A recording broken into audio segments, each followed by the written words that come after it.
Welcome back to the Honest to Goodness podcast, where we give you our honest opinions on good entertainment. I'm your host, Kerri. Morgan is again unable to join us, but I'm joined by our unofficial third co-host, Nicole from Sweet My Heart podcast. And we have finally made it to the season 9 finale episode. Woohoo! We're only, what, 4 months behind? Yeah, something like that. I think it finished in June. Like a couple weeks before Rama Drama. So yeah, so we're on it. We're killing it. We're on top of this. Shout out. I don't know if you've seen it going around on Instagram, but shout out to Chad. It's Rama Drama, not Roma Drama. Going on, it is hilarious. Well, I saw the little clip with the Deliver Me podcast girls and Eric Mabius, and he was saying that he thought it was Roma Drama because like romantic comedy, and I'm thinking, yeah, but you call it rom-com. So, like, or romantic movie, whatever. And I was like, yeah, but it's rom-com. Like, I don't. Okay. I'm sure I'm on his list now too. In a joking kind of way. Okay. Comical kind of way is what I meant. Yeah. But yeah, that is a comical little thing going on Instagram right now. But yeah, this has been a relay race, and we're finally, congratulations to me and Morgan and Nicole, we're finally getting to the end of season 9. Yeah.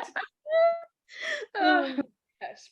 But anyway, I'm not sure when this episode comes out if I will still be in Florida or if I will be on my way home at that point. So we will see. But I'm so excited to finally be getting, now that they're almost done filming season 10, we finally get to finish up season 9 on our podcast. Yeah. Oh my word.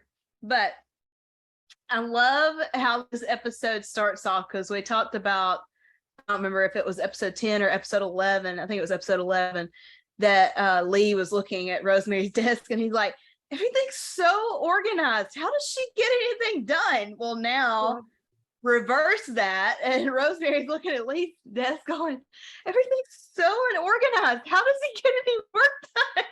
Yeah. This is men and women. This is men and women. Although I will say, my mom was the queen of organized messes. Like, she used to be super organized, but then just kind of as life changed and she wasn't able to be as organized as she used to be, she would be like, don't touch. She would have stacks of stuff and she's like, do not touch it. She's like, it looks like a mess, but I know where everything is at. So it's like, don't touch anything. Yeah. So they're but of course, she kind of confronts him about Arthur Gilchrist. Yeah. At this point. And of course, we know that Arthur had offered Lee a job, which he had turns down. And you mentioned in this scene that you loved Lee coming in with the coffee. Yeah. Yes. Yeah. Oh man. And then of course, Bill and Faith still talking about Bill's health. And I didn't really think about this until, we're recording this, but Faith has really been on Bill about taking care of himself and, resting and whatever. And he's just kind of blowing her off. Do you think that Bill would be listening to Carson any more than he would to Faith? So, not that Bill doesn't have confidence in Faith. I don't mean it that way.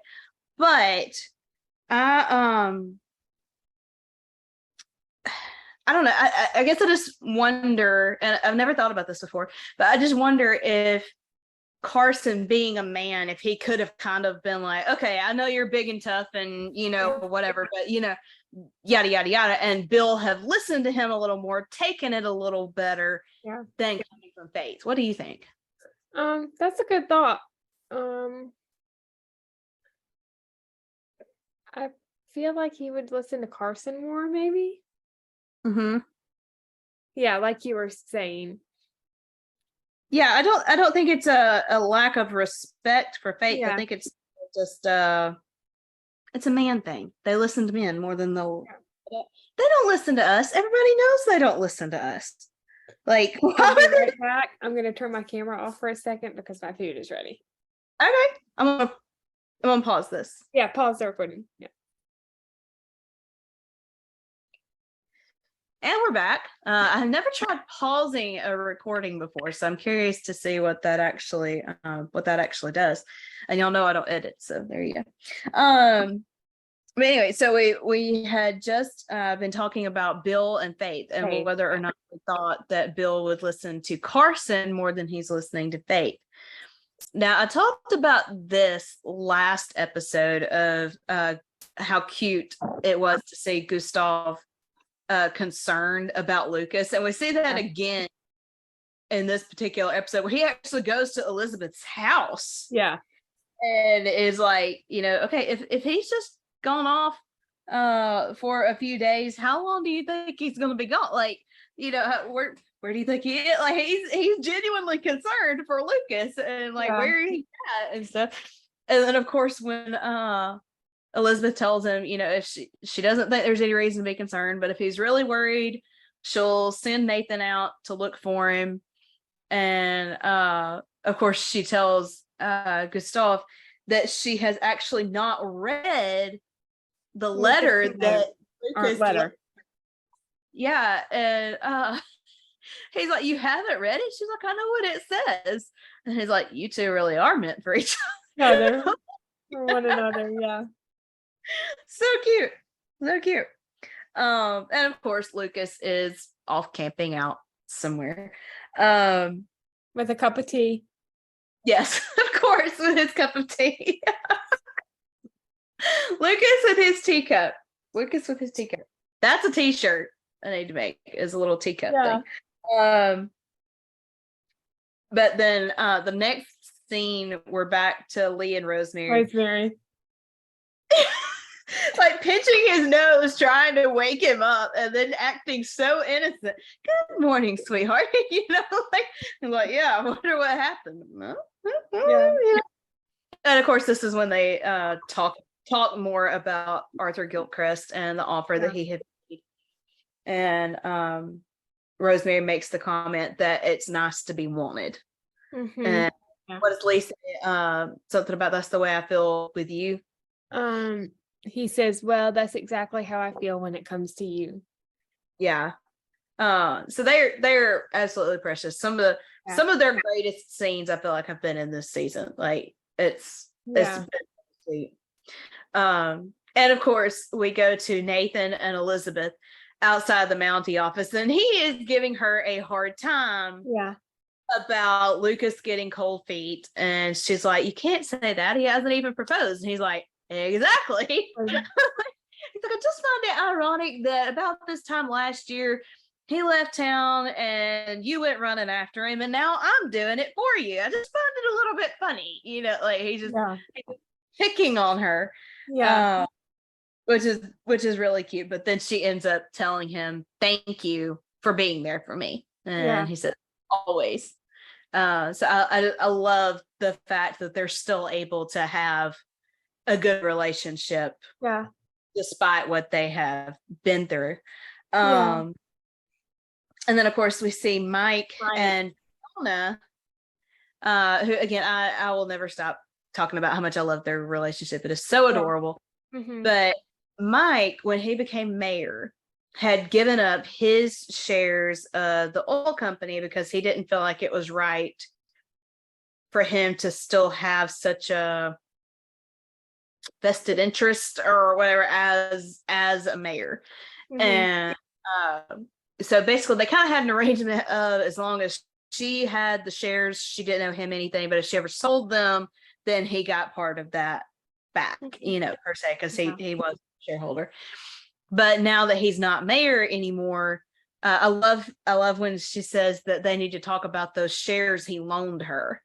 Mm-hmm. Yeah. I love how she worded that. Instead of those shares he gave her, those shares he loaned her.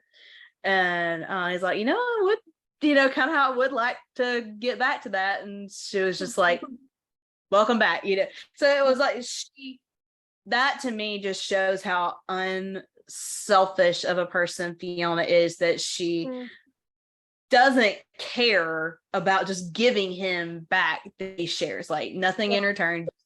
Here you go. Welcome back. We could use your help.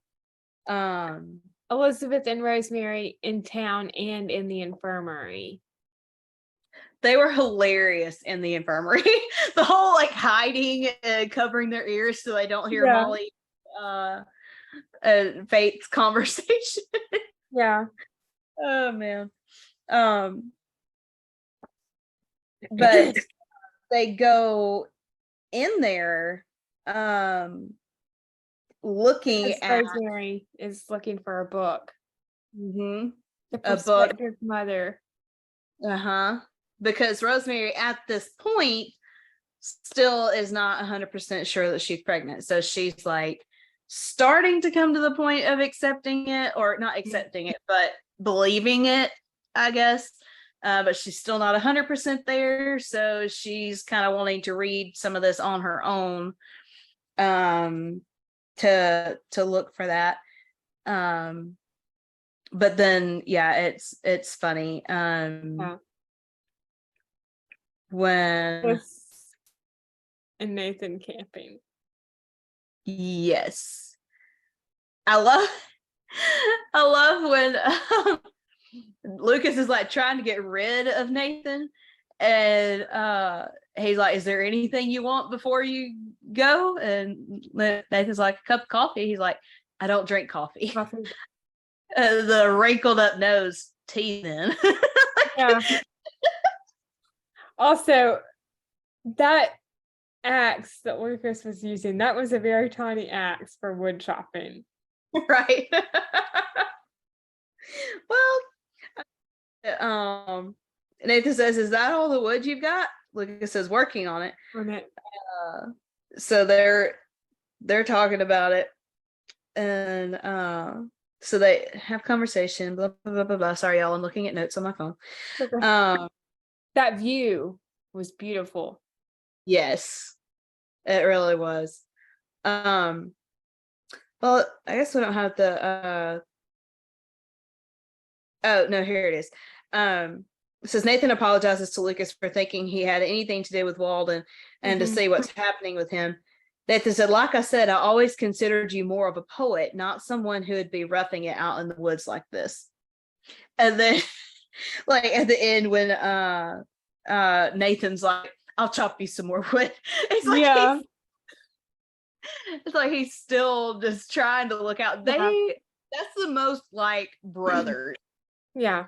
I've seen them act. I'll be honest. Like they had such brother vibes in that scene, because it's like the one brother that's a little helpless but doesn't want to admit it, and the other brother that's gonna come in and help him, but he's gonna give him a hard time about it while he's doing it. So and even the conversation where and I don't remember if this is a little bit later, but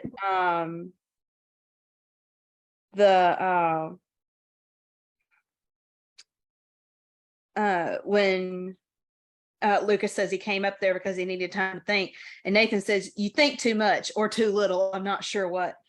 Lucas says, come on, tell me you never need time to think about where you're going in life, where you want to be going. Sure, from time to time, yeah, but I mean, you and I are different people. Oh, I hadn't noticed. Lucas, I'm a Mountie. I have to look at things black and white, good and bad, right and wrong. You know what I mean? And Lucas says, it must be nice to have some time to stop and think then. Like, it's almost like he, at that point, is looking out for Nathan and telling him, you need to take a little bit of a lesson from me in this particular case, which is what Faith was trying to get Nathan to do, and stop thinking about all that so much. Stop, relax, take some time to get all that off your brain, do whatever. So it was actually kind of funny because it was like Lucas or Nathan went up there to look out for him, and then Lucas in return is actually trying to look out for Nathan. And it was just really, really sweet to watch the two of them throughout those two scenes. Henry turned himself in. Yes. Mm-hmm. Martin Cummins, over these past several episodes, he had some great moments, great storyline for him as Henry. It was hard, but I was proud of him for turning himself in. Yeah.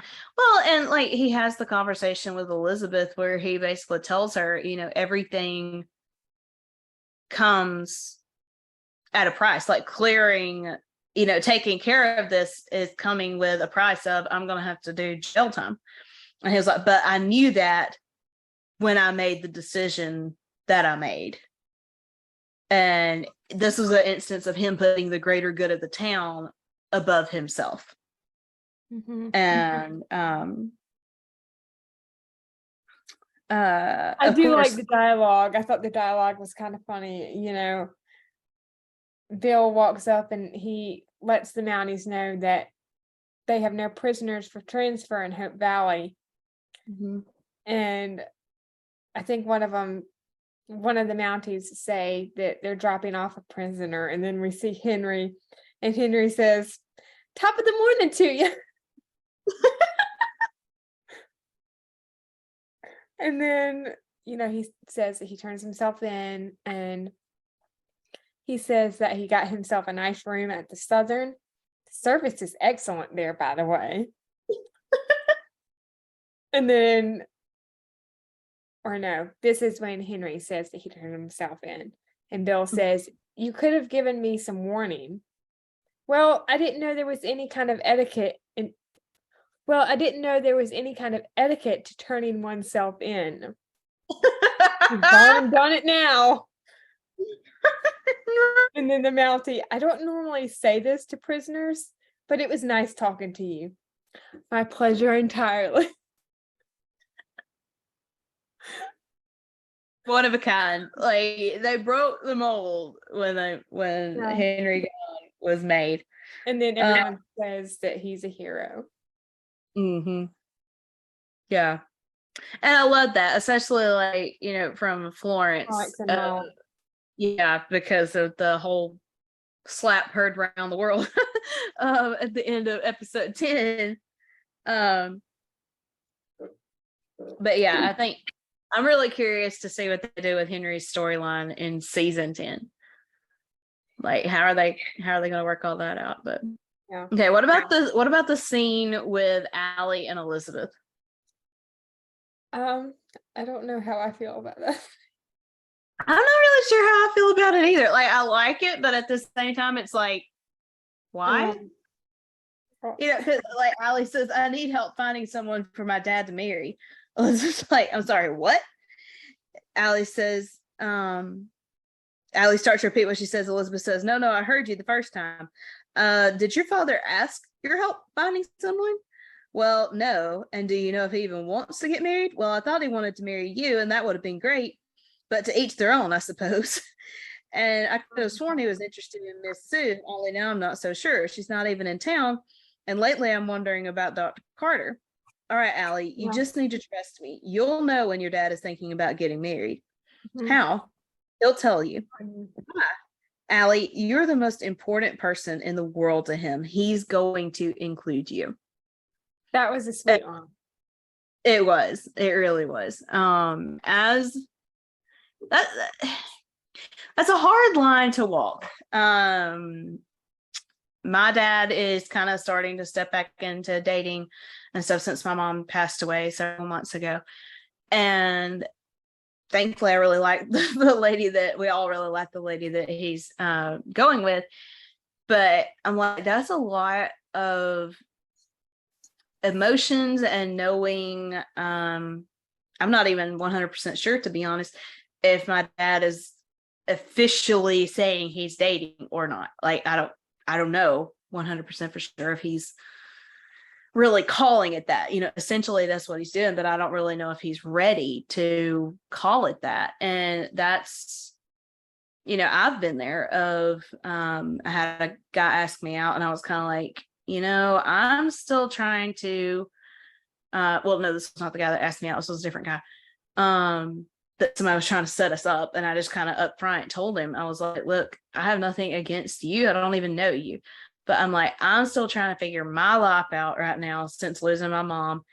And I just now have the opportunity to figure certain parts of my life out without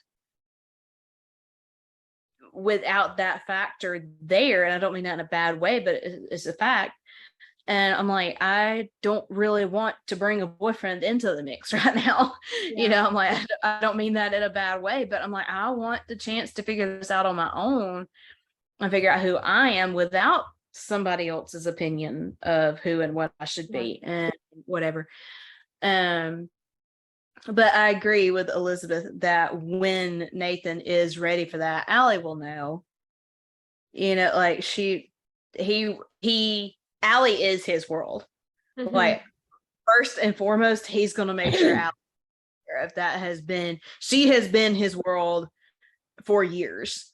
Yeah. And I think he would sacrifice his own happiness in order to see her happy. Yeah. We've already kind of seen him do that when he gave up the promotion to stay in Hope Valley. That wasn't just about Elizabeth. That was a lot about Allie, because he knew she was finally in a place where she felt safe and happy, and she was making a life, and he didn't feel like he could uproot her again. She didn't want to leave. So he gave up her promotion to stay there for her. So, and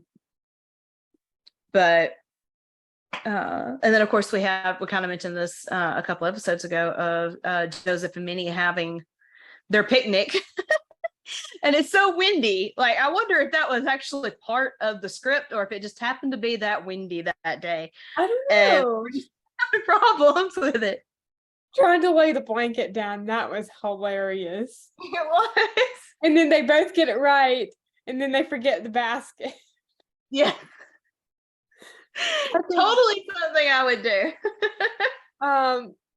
Minnie says, now, what about the food? It's the food or this blanket.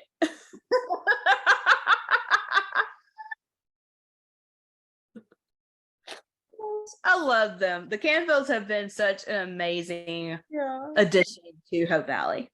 Yes. And of course, Viv Leacock with love from the Haley Dean Mysteries, and gosh, he's done a lot of stuff.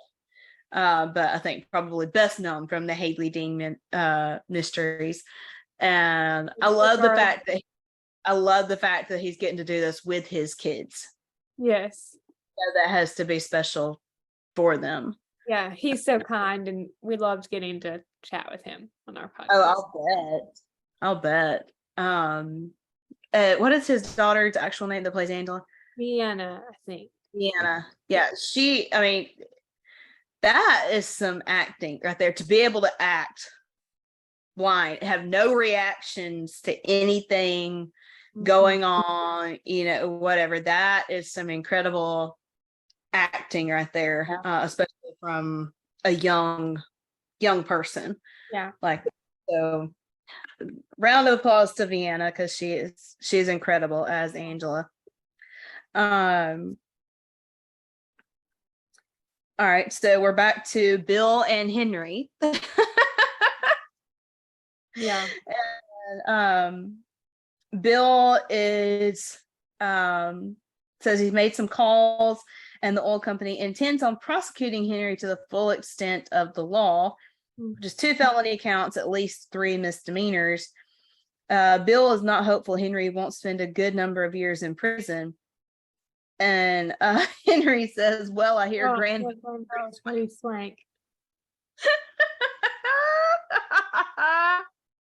Leave it to Henry. I love how cool he's staying about all this. Yeah. Like he made his bed, he's gonna lie in it, and he's gonna make the best of it with this situation that he has. Yeah. How many times have we heard Granville Penitentiary? That's a good question. That would be times. That would be a good trivia question, actually. Yeah, I know it was mentioned when Jack was still, or I know it always mentioned when Dan was still on the show. Yeah. Yeah, I don't. Might have been in season 4 in the Christmas movie, I think. Maybe. You're better at this than I am. It has been mentioned a few times, so. Yeah. And of course, Elizabeth going to talk to Henry. When Elizabeth asks Henry kind of if there's anything she can do for him or whatever, and he hands her, like he turns around and he hands her a package. Did you at first think it was something for Abigail? Because that was my first thought. Yeah, a little bit. Just a little bit. Yeah. I don't know why, but that was just kind of my first thought when I saw it, was that it was going to be like a letter to Abigail or something, and of course it's actually the money for Joseph. And I love the fact that he tells Elizabeth Joseph doesn't need to know where this came from. Yeah. So and then of course we see him actually asking to have Joseph come see him. Yeah. And that scene is just like super emotional. When Henry says, that's actually why I asked to see you. He was like, I don't know how to pray. Would you show me how? Oh my. Talk about a heart gripping moment like that, to see Henry Gowan asking basically to be shown the way to God. I'm almost crying right now thinking about it. I know it's so, and the look on his face like that. Martin Cummings, we have said it umpteen times, but his acting in these episodes was incredible, like stellar acting in these scenes. Sorry for that noise. That's my chair squeaking, and I don't know why. You're good. And then of course we have Rosemary back in the doctor's office talking to Fate. And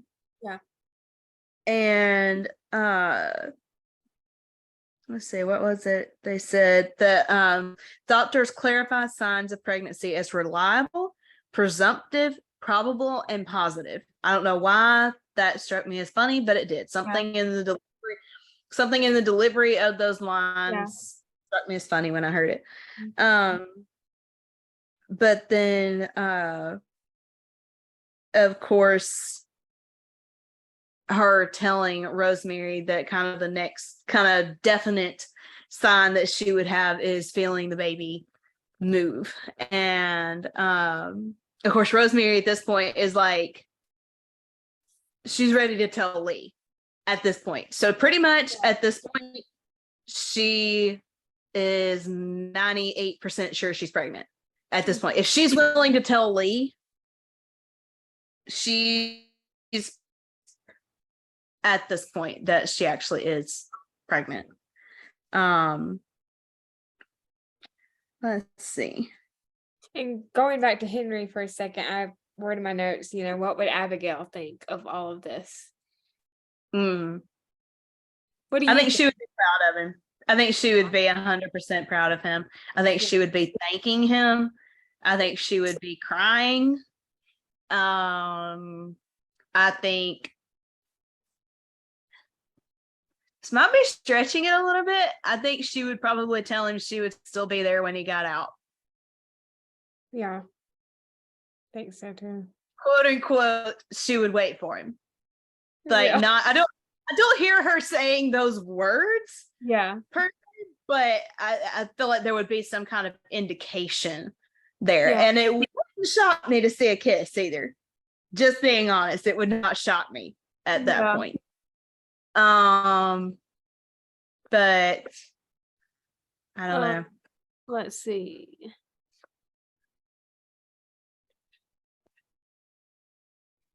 Faith and Molly's conversation in the cafe, and they're talking about Nathan. And Molly says she's carried a torch herself and she knows the sign. Yeah, that's right. I think it's really sweet how long-suffering Molly is with Bill, because I mean it is obvious that she wants him. Yeah. But she's very long-suffering with him and knowing that's not where he's at, but at the same time knowing that he does care for her. But I don't know. It's kind of funny because Faith says that, she doesn't want to have a relationship with a patient, but yet it's such a small town that, like, what other options? Valid point, especially when she's the only doctor in town. I mean, I can understand her thinking in this. I mean, yeah. But it's just kind of like, well, considering how small Hope Valley is, how many men are in Hope Valley?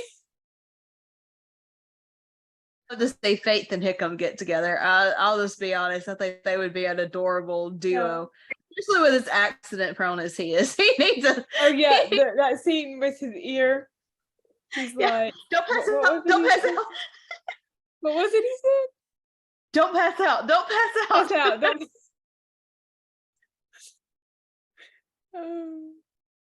Was that season 8? I think that was in season 8. Mm-hmm. Yeah. Yeah, but they're, and actually don't Andrea and Ben actually share a birthday? Aren't they both like April 1st? All that? Yeah. Something like that, yeah. Yeah. I don't know. Personally, I just think they would be really cute together. I think I just have a hard time trusting Faith and Nathan together. Like, I don't it's not that I have a problem with Faith. I want to see her happy, but I guess they have put her through so many unhappy relationships. And of course, her and Jack were really close without being in a relationship, that I just have a hard time trusting them actually putting them together, if that makes any sense. Especially when Nathan is obviously attracted to May. But there's obviously an interest there and whatever. And it's like he's being pulled in two different directions is what I'm trying to say, and my tongue is getting twisted. I don't know. I feel like I'm having a hard time trusting the writers to do anything with anybody's relationship right now. Well, but it's like, I think it was Morgan that came up with the triangle traumatized thing. Like, we're done with triangles at this point. No more triangles, please. For the love of all things Hope Valley, please. No more triangles. Please. Oh my gosh. I don't even know if that made sense, but whatever. I'm going with it. I thought it did. Yeah. Yeah. And then, of course, Joseph and Minnie have moved their picnic to the church instead of down by the pond, since it's a little less windy. Yeah. And But I love that they're talking about Lee, and Minnie says, but he was being a friend while showing you he appreciates you. While showing you he appreciates all you do when it comes to your work. She says, you still want to prove to my father you can be a success without him. Dignity and self-respect are one thing, but pride should never be a motivator for doing or not doing anything. And I love that. I love how she handles him. So too. I love that too. Yeah, because she very gently puts him in his place sometimes, like, just kind of reminding him to be level-headed. And then of course Rosemary goes typo in my notes.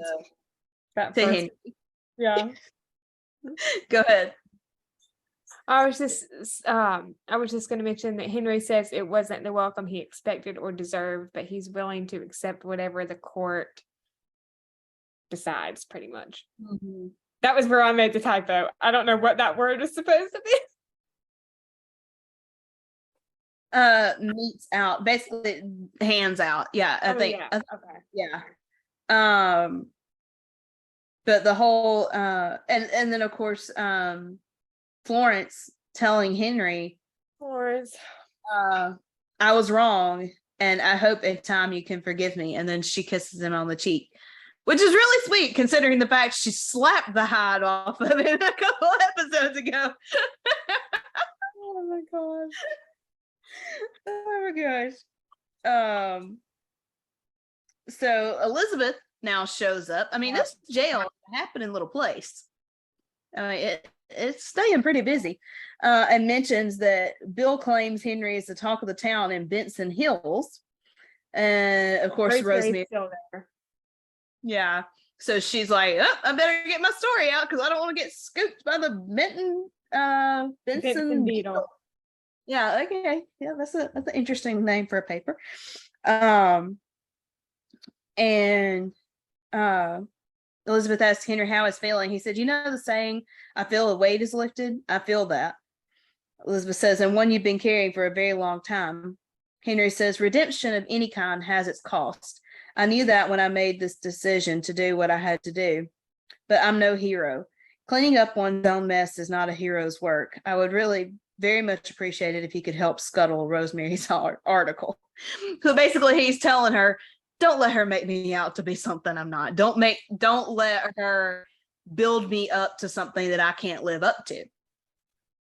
Essentially, I mean, it's not that he doesn't know he did a good thing, but he doesn't want her blowing it out of proportion and him not being able to live up to this image that she creates for him. And then of course Nathan comes back. Mm-hmm. And Elizabeth thanks him for going to find Lucas. He tells her he'll be back that night. And Nathan says, you could do a lot worse than Mary Bouchard. Try not to lose him like you lost me. And then Elizabeth goes over and hugs him, and Nathan says, you better be careful. People are going to start talking. Just the eye roll. But you notice how comfortable and yet uncomfortable he was with the fact that she hugged him.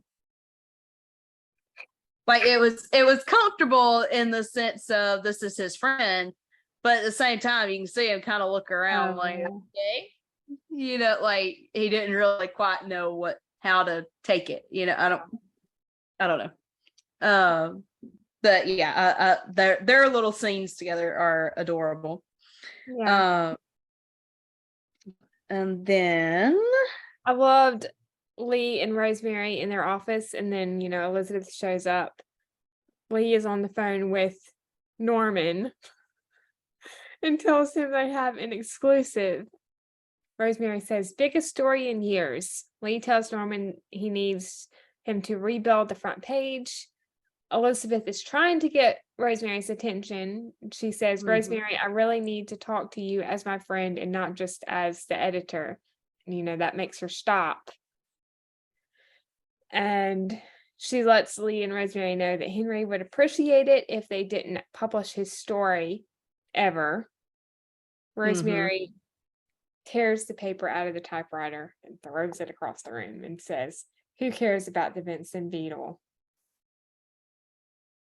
Which is kind of goes back to what Rosemary had told Elizabeth last episode of, she would never put the paper ahead of Elizabeth or, whatever again. So that kind of goes back to that. But that also shows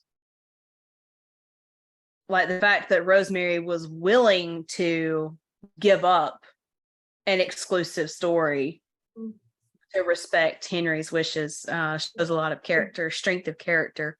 Yeah. For her. May Sue is back, and Faith and Molly see the reunion, I guess, between her and Nathan. And why do you think Faith she was relieved? I don't know. That kind of confused me a little bit. Unless maybe because she wondered,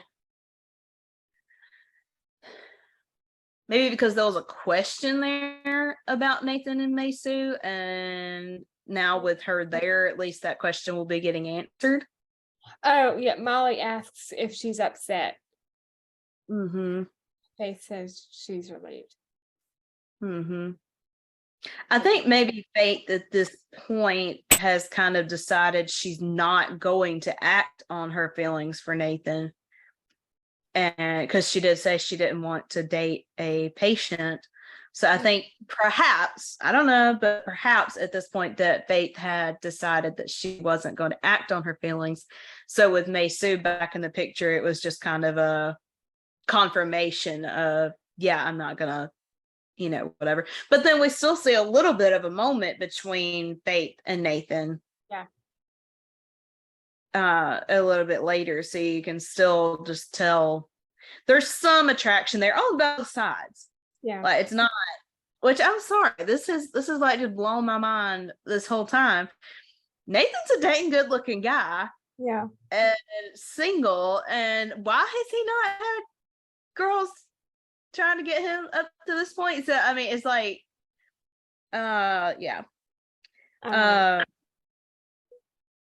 We already talked about the scene between Joseph and Henry in the jail when Henry asks Joseph to teach him how to pray. Bill coming to Elizabeth's house. Oh my gosh.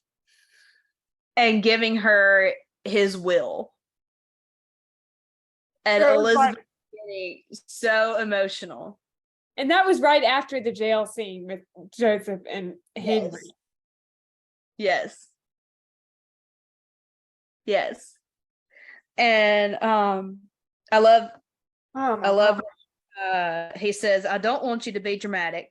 I'm not going, well, wherever one goes anytime soon, so let there be no hand wringing here. But as an attorney, I do advise my clients to get their affairs in order before they need it.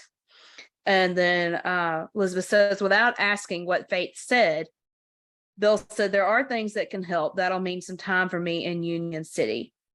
And then, of course, little Jack comes downstairs, and Bill, how excited Bill got, like just how happy, because in that moment he is very vulnerable. Jack was like a son to him. And so, I mean, he's little Jack's godfather? Yeah. Yeah. So, he has a strong connection, a strong bond, a strong need to look out for Elizabeth and little Jack. Pretty much my assumption would be he would probably leave everything to her and little Jack. And, but just the fact that he did that he's letting her know, kind of, I don't want you to be worried, but, and that she's the one that he's confiding in. for that is very impactful. And What do then you of think course Bill has? ready. Sorry. What? No, So what do you're you good. think Bill has? Like what do you think's going on with him? My guess would be like pneumonia or something like that. Like it has to be some kind of respiratory something. Yeah, because it sounded like it was all. Well, and like he's coughing up blood Yeah, at one point.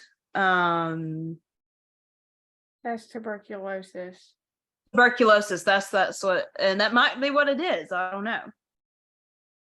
It has to be something respiratory like that, but I don't know. But I love when he comes out of the house, Molly is waiting for him. And Bill, yes, Bill wants to know if she's sure she'll be okay driving back from Union City alone. And Molly says she can do it with her eyes closed. And then he's like trying to drive, and she's like, that's third gear. Second, you're getting closer. Are you sure you would rather that I drive?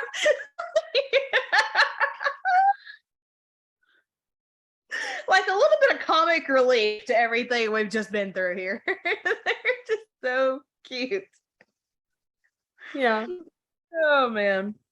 And then of course the saloon catches fire, which to me goes back to, this is flashback to season 5 when the church caught fire and Jack went in after Opal. Yeah. I was literally holding my breath when Lee ran in there. I was like, dear Lord, please do not kill off Lee. Right? He doesn't even know that his wife's pregnant at this point. Like, I can't. Yeah. Oh geez. Yeah. But of course, good thing Mike got them a water wagon. Comes in handy now for this. And Lucas comes riding into town in the middle of all this, and he helps them, put out the fire. That reunion with Elizabeth was sweet when he jumps off the horse. Very much a Jack Elizabeth moment, as far as because you hear her say, like you hear him say, Elizabeth, he calls out to. Mm-hmm. It reminded me a lot of Jack, like one of those moments when Jack calls out to Elizabeth. I think it was in the mine when he calls out to her in the mine when the beam falls. Mm-hmm. And Tom's dart is gone. This Tom, what's his last name? Huh? Travoy. That we saw this in a previous episode, that there was a dart on the wall that when Lucas had bought the saloon, on his way out, Tom had picked up a dart and thrown it. And he said, I guess he was just trying to leave his mark. So now with the fire, Lucas comments that Tom's dart is gone. And I thought this was interesting that Lucas says, my legacy may never be any better than his. Do you think Lucas, I think Lucas deep down actually has a lot of insecurities and is afraid that he's never going to really make an impact on people's lives, that he's not going to do anything worth remembering, that he's just going to be another person. Does that make sense? Yeah. That's a good point. Yeah. And I think that's part of why he's so hesitant in anything he does, because he does have those insecurities. And like, for example, I don't think he thinks he's good enough for Elizabeth. Yeah. And I think he feels very humbled that she would be with him. Like, he thinks so highly of her that why would she want to have anything to do with him per se? Like, I think to a degree he gets it, but I don't think Lucas is somebody that like thinks of himself super highly. And I think he's trying to find that one thing that he feels like he can leave his mark. And he doesn't, he's found it yet. So that's why he's constantly searching. What before we see the scene with Lucas and Elizabeth in the saloon, and Mhm. before we see Elizabeth and Lucas in the saloon after the fire, what did you think Mhm. started the fire? Like, did you think it was someone who was intentionally trying to burn it down, or just like I don't something? really remember having any thoughts about it, to be totally honest. At first, I thought it was arson. Like, I thought it had something to do with like Thinking Walden. about it, I would think maybe something to do with Walden. That's what I said. Yeah, that's what I was thinking at first. But then they Yeah. showed the stove Mm-hmm. in the saloon, so I think that's what started it. Yeah. Um, Like, they said it without actually saying it. mm-hmm. Yeah. I don't know. And I mean, this kind of goes back to in a sense that Lucas hasn't lost everything at this point, obviously. But I remember Chris himself saying that he would like to see Lucas kind of lose everything and have to start over, and at this point, he's out of the oil business. He doesn't really know what he's going to go into now. And then his one business that he has Burns. burns. And Elizabeth, let's see, what's the comment? I have it. Let's see.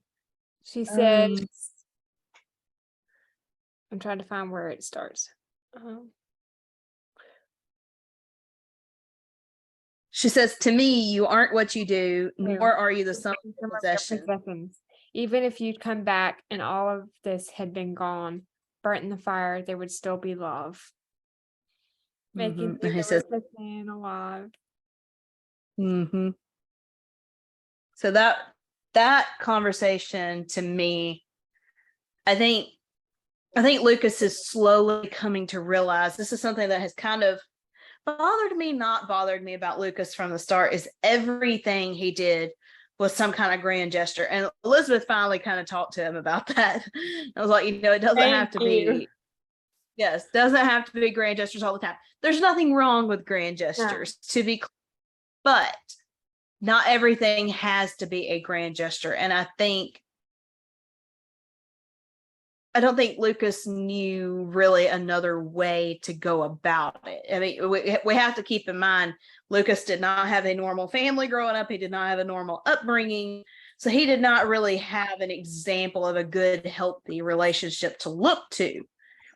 And, but I think we're seeing him slowly come to realize that to her, he is enough. Yeah. He doesn't think he is, but that to her, he is. And he's kind of slowly coming to realize that he doesn't have to be or do all these things to be special and to make a difference in somebody's life, that literally all he has to do is be there. Mm-hmm.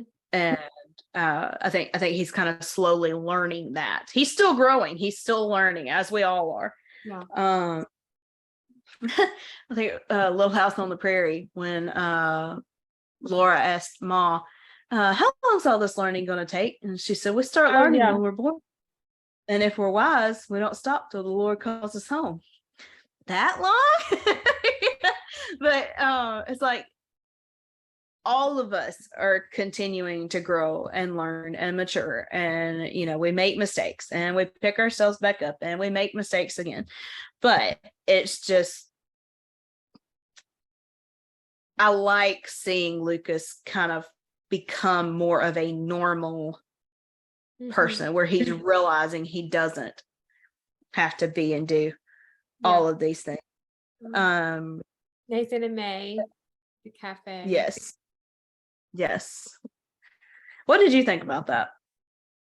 I thought it was a nice scene, but a little awkward, maybe, possibly. Awkward is the word I would use for it, because it's like at this point you can tell there's still attraction between the two of them, but they're both really confused about it at this point. And Nathan obviously is starting to be attracted to Faith, so it's like even more confusing for him. And then Allie comes in and the two of them end up the Allie Oh, and no. May end up going off on a horse ride. And then it's after Nathan walks out that he sees Faith, and they kind of have their little moment. Yeah. Please, no dramatic triangles. Please. No. For the love of Hope Valley, please. No more triangles. Oh my gosh. Okay. So now we see Lucas and Elizabeth off on a walk, and little Jack Highland is so cute. So cute. But he is running along, picking up rocks, bringing them to him. And Lucas, of course, used to love finding 4-leaf clovers. For Elizabeth, it was feathers. And Lucas brings back a callback to season 1 with Billy Hamilton. Feathers. Yes. Our beloved Andrew Walker. Shout out to him. From season 1. Scott Hamilton. Yeah. Poor Andrew, like that. Yeah. But I loved that when Lucas tells Elizabeth that he had a trip planned to Hamilton to ask her dad for her hand in marriage. And but then I think little Jack at that point runs up. He's like, "Here you go, mommy." So she just takes it, and then she realizes he didn't hand her a rock, he handed her a ring. And was it at that point that Lucas says, "But I just called him instead"? Okay. Like, can we give a round of applause for William giving his blessing over the phone? Right?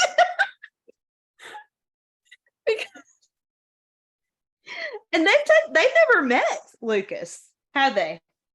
I don't think so, no. At least not that we know of. Right. Well, I mean, Elizabeth had said that, like, right before Lucas told her that he had a trip planned, she had been saying that she was hoping that they would be in Hamilton for Christmas to spend Christmas with her family because she wanted them to meet Lucas. Yeah. So it's like William not only gives his blessing over the phone, he gives it to a guy he's never even met. What happened here? I actually would like to see an episode or a movie where they spend Christmas in Hamilton, or like we see parts of them in Hamilton for Christmas. Right. Kind of like what they did with season 2, going back and forth between Hope Valley and Hamilton. It would actually be really cute to see that, and to see Charles again. Oh my gosh. No, not as a triangle, but just like him there. No. Yeah, I don't. For her dad. I actually like Charles. I did too. Yeah. Except for what he did. But you can't blame the guy. I mean, we can, but in reality, you can't blame the guy for trying. But it's like, and Marcus Rosner, bless his heart, he just gets stuck with those roles. Like, he is really good at being the guy that gets dumped. Okay, I don't know. Maybe he just has the face for it. I don't know. But like, he is really good at being the guy that has gotten to do a few movies where he was the leading man and not the guy that got dumped. But for the most part, he's the guy that gets dumped. I really did feel sorry for people like that get stuck with those roles. It's like, what did I do to deserve this? Enjoy it. I don't know, but I don't know. I have a question. I don't know if you saw it, but there was a photo that was recently posted of a new couple they're bringing to Hope Valley, or like a new guy. I don't know if you have seen any of his other movies. Mark Brandon. Yes, I know who you're talking about. I have not, like, what? It's him And and I his also wife. heard that Garwin Sanford has quit acting, but I could be wrong. The one that plays Elizabeth's dad. So I wonder if they're bringing in someone new for. Maybe if he's playing Elizabeth's dad now. I could be totally wrong. I just heard that recently. Oh. So What kind of wedding do you picture? Well, we might opt to finish this out and say the fact that Lucas actually does propose to Elizabeth here, and then we'll start talking about the wedding. But because I just started into it, and then I'm like, wait, we haven't even finished that yet. But Lucas says, Elizabeth, I've never been more sure that you are all that matters, and I know that you're the one I will love forever. I could never desire anything greater than to be the one that you love forever in return. So if you would, allow me to be a father to your son and agree to be my wife. And we talked about this in one of the previous episodes, of just the look on little Jack's face when he says, allow me to be a father to your son. Like, just the light up of his face. yeah. And even Elizabeth, at that point, of the fact that he doesn't want to just marry her. He's including little Jack in on all this the entire time. Yeah. I don't know if you noticed, but there was a little crack in Chris's voice when he was saying all of that. I don't know if you noticed it, but I think it was when he said, allow me to be a father to your son, I think. Yeah, it was, he did an excellent job. I feel like Chris is definitely maturing as an actor. Yeah. He's getting more confident in himself. Yes, that honestly almost makes me wonder if that was even planned or not, because she genuinely seemed like shocked by, she genuinely seemed like taken by surprise by it. So I don't know if that was something that was planned, or she was just that good of an actress. But yes, the twirl was so cute. And then little Jack, did we do it, buddy? We sure did. Yay! Yes. And then of course the three of them walking off down the street holding hands. So can we just thank Hallmark for not giving us a huge cliffhanger this year? I don't think our hearts could have handled it. Thank you. Yes. Oh man, like for real though. We forgot to mention it when we were talking about the fire, but I cannot help but laugh when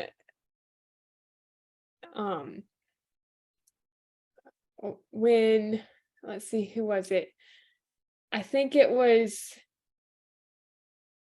or it was like right before the fire, when I think Nathan comes into jail and Henry's gone, and then Henry walks in with the paper. Oh, yes, that was the scene that totally forgot about that.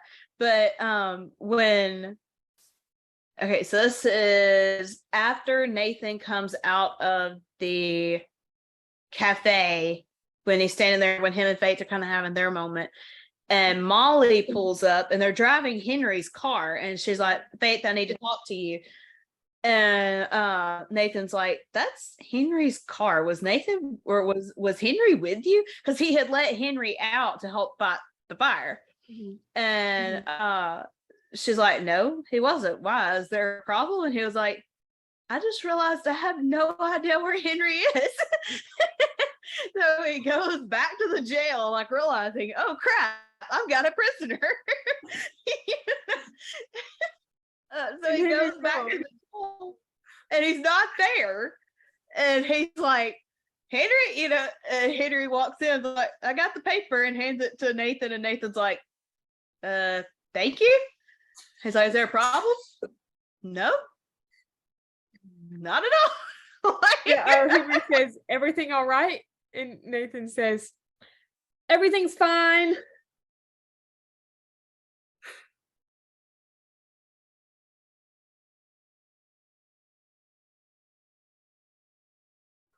I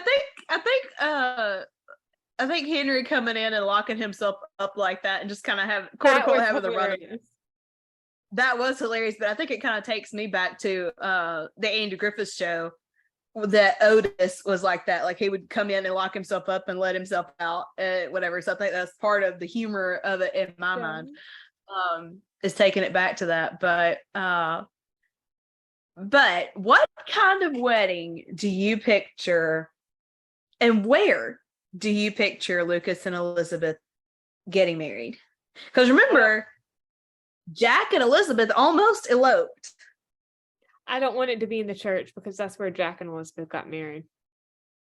I feel like I would have a hard time with it being at the church too. Part of me says Hamilton with her family and with Lucas's family.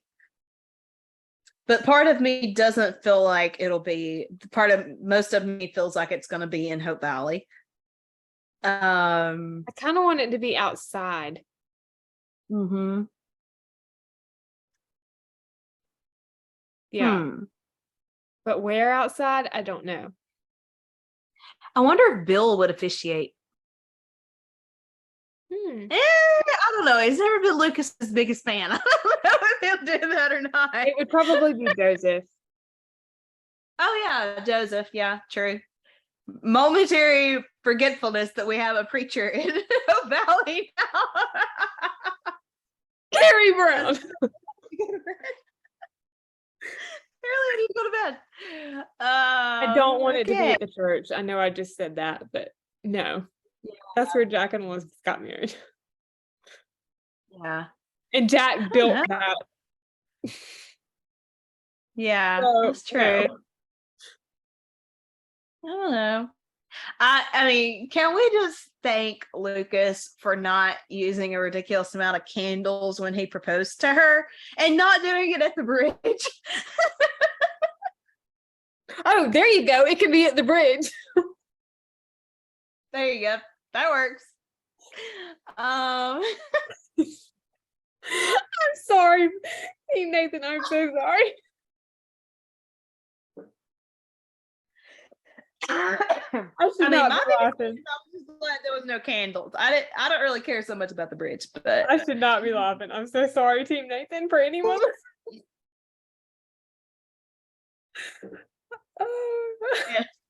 Yeah. Which one of our friends was it that kept saying burn it? So like burning it. I don't remember. Burn it down. I'm trying to remember.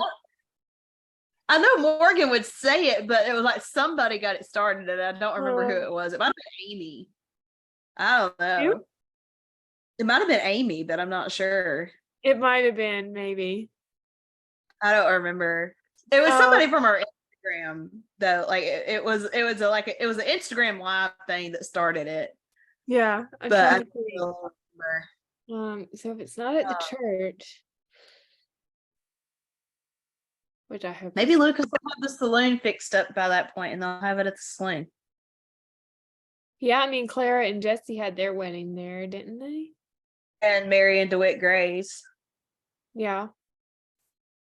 I guess the only weddings we've seen at the church actually have been Jack and Elizabeth's and Lee and Rosemary's, haven't they? Yeah, I think so. Yeah. I don't know.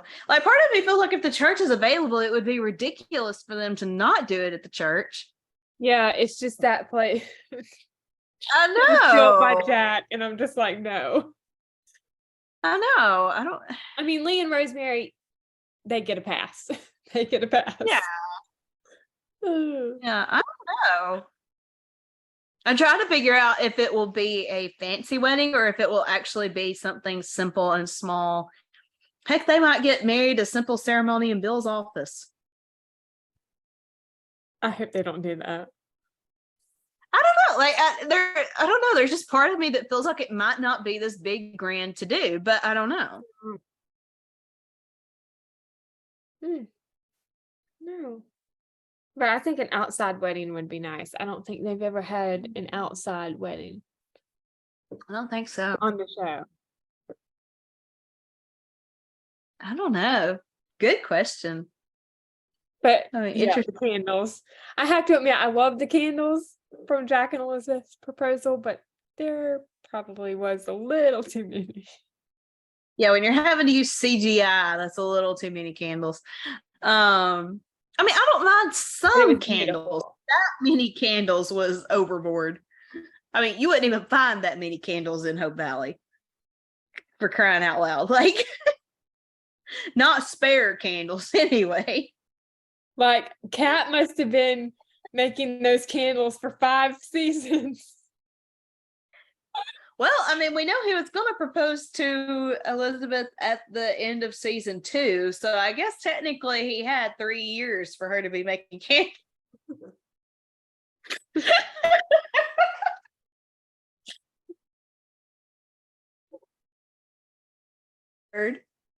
Oh, geez.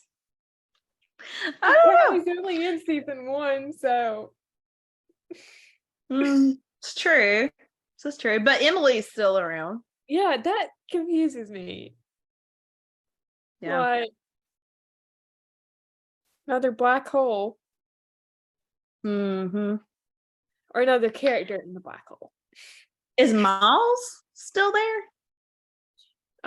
No, the boy that played Miles died. Oh, yeah, that's right. I forgot about that. Yeah. So Emily is the only one of the Montgomery kids that's still there. Yeah. I always loved Gabe. I always loved Gabe. Yeah. Um, We need to see Gabe back. I know. We really, I mean, I'm sorry, but I have As a hard time. Mountie. As a Mountie. Ooh. Because like it. he talked to Jack about wanting to be a Mountie. All right, so we have Gabe, Robert, and Cody all wanting to be Mounties. Remember in season 1 of Jack and Elizabeth's first date when Jack was talking to Gabe after the fact and thanking him for his help and stuff. And Gabe says, I know you think I'm silly knowing who I'm going to marry, but sometimes you just see a girl and your whole future is clear as a bell. Yeah. I'm like, I miss this kid. He was so sweet. He was so good. I think he was talking about who was he was talking about? I think it was either Cassandra or what was the other one? The older one. I can picture her, but I can't think of her name. I know there was one named Cassandra and there was a girl named Jim. Mm-hmm. It might have been Cassandra, I think. I think it would have been, yeah. I think so. I don't know. I miss all these people that like just disappear in seasons like this. Yeah. Like, where are Mary and DeWitt and Kayla? Right? Although I remember seeing somebody sorry. Dennis. I remember seeing somebody comment about I guess it would have been season 8, the list that Elizabeth had when Nathan was supposed to come for his parent conference, and there was a kid on there with the last name of Graves. I think it was a girl, so that would have indicated that Mary and DeWitt would have had a baby girl after they got married. Yeah. So yeah, it's interesting. Yeah, interesting. This oh, what the heck is her name? The lady that owned the dress shop, Dottie. Yeah. Erica Carroll. Mm-hmm. I miss Dottie as well. Yeah. So we got way off track. I think there's still a few things we need to talk about. No, I think we covered it because we got to the proposal. So I think we haven't talked about Lee and Rosemary. Oh, how could I? Y'all. Kerri Brown.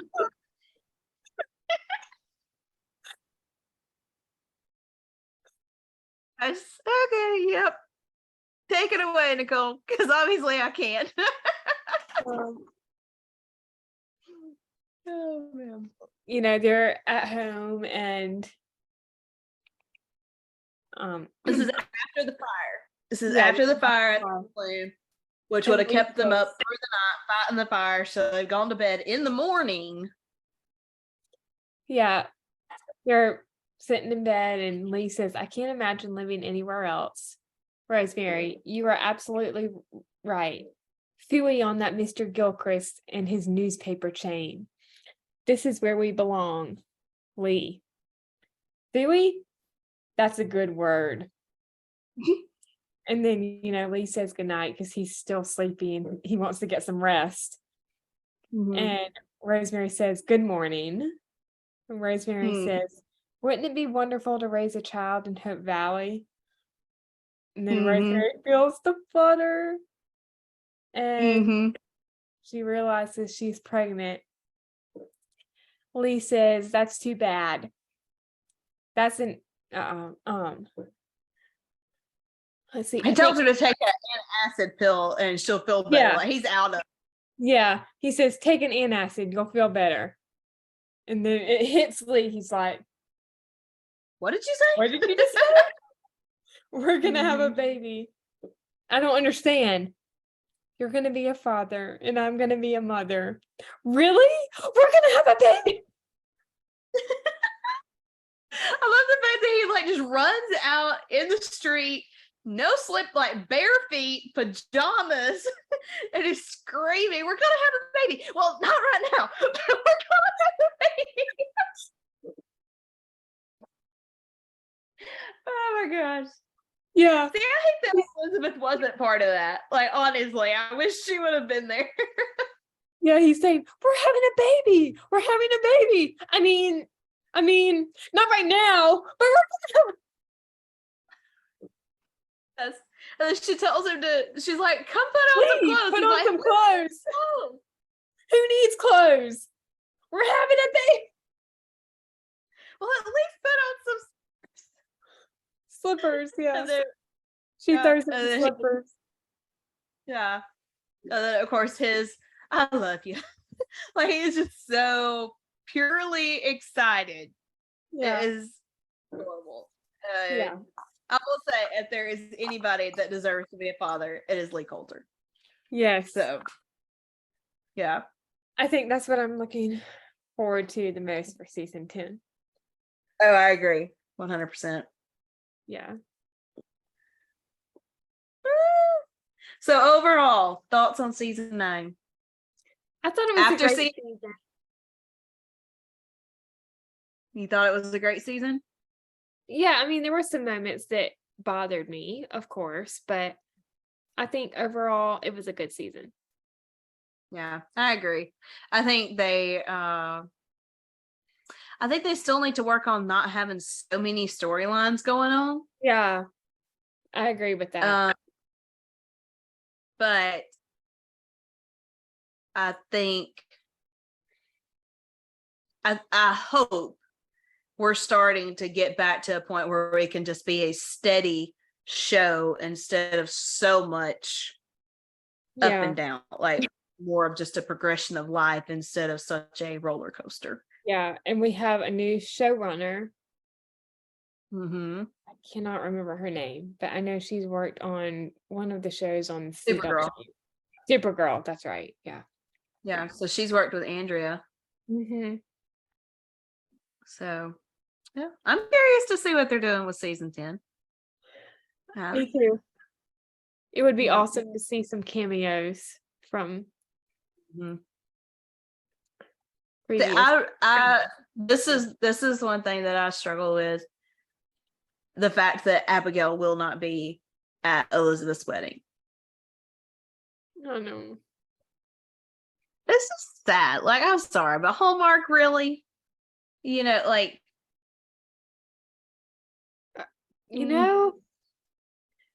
part of me wonders because they have put her Garage Sale Mysteries back on Hallmark Movies now. Well, maybe. I wonder if she was there, but they just haven't showed it. Like, I wonder if she was Maybe. on set. I mean, I would love that. I would really love to see her back. I know that they vowed they would never work with her again, but the fact that her Garage Sale Mysteries series is on Hallmark Movies now Mm-hmm. kind of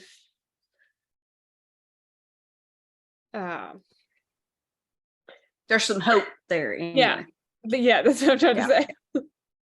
Mm-hmm. Makes me wonder. Maybe. I mean, I would love it. I feel like we Yeah. need to at some point, whether it's Abigail in Hope Valley on When Calls the Heart, or Elizabeth in Brookfield. thank you. I could come up with the field part. I couldn't think of the first part. Somehow or another, we need to see them together. We need to see Abigail and Henry together at some point. Yeah. Like, why are we continuing to hear about them, and yet we're never going to see that relationship fulfilled? Apparently, like, that's just sad. We need to see them. Sorry, I interrupted you. I was done. I was just gonna say, and I wonder about When Hope Calls too, because some of the cast has got other roles. So I don't know. I mean, every time it gets posted about, they're like, we're working on it, and I'm just like, okay. I don't know. I mean, at least we got Lillian and Gabe engaged. Or no, they weren't engaged. I'm sorry. Or were they? Y'all. around. I need help. Okay. I need help. No, they had their first kiss. That's what I'm trying to say. And I'm mixing that and When Calls the Heart. Like, they're supposed to have a season 2, but yeah. Still waiting. Yeah. Not very patiently, but we're waiting. Anyway. All right. Anything else? I think that's all. Looking forward to season 10. Yep. And some good Christmas movies coming up that we can't wait to share with y'all. And hopefully another game night coming up. That'll probably be sometime in December, would be my guess. And we'll talk to you guys again soon. Love you. Thanks again, Nicole. Oh, thank you again for having me. It's always fun. Bye, y'all. Bye.